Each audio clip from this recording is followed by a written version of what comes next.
Suurimmassa osassa Suomen kiinteistöissä LVIA-järjestelmät eivät ole tasapainossa keskenään.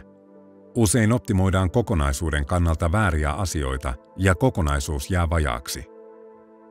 Oikea kunnossapito ja toimenpiteet pidentävät LVI-laitekannan elinkaarta sekä parantavat toiminnallisuutta pelkkien energiasäästöjen sijaan.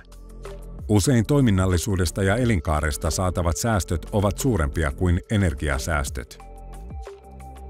Kiinteistöjen teknisen datan ympärille rakentamamme palveluprosessi estää osaoptimoinnin ja takaa kokonaisvaltaiset säästöt pelkkien energiasäästöjen sijaan. Kaikki perustuu lämmönsiirron ohjausarvoihin. Lähdemme selvittämään ensiksi laitteiden nykyisen kunnon.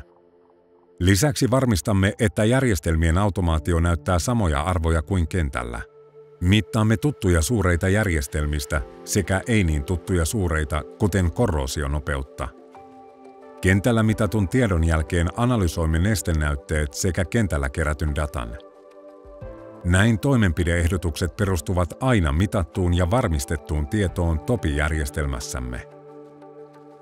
Tieto tiivistetään raporttiin, jonka pohjalta luomme pitkän tähtäimen suunnitelman kunnostus- sekä säätötoimenpiteistä. Tämän perusteella kunnostamme ja optimoimme nykyisen talotekniikan järjestelmät ilman tarvetta tehdä kalliita investointeja uusiin laitteisiin ja järjestelmiin. Tiimimme on täällä tukemassa sinua myös kustannustehokkaassa ylläpidossa koko kiinteistösi elinkaaren ajan. Tämä mahdollistaa LVIA-järjestelmien hallinnan ennakoitavuuden ja mitattavuuden. Laitekannan ikääntyminen ja tehokkuus paranevat ilman suuria laitehankintoja tai investointeja. Ota kiinteistösi haltuun lämmönsiirron ohjausarvojen avulla.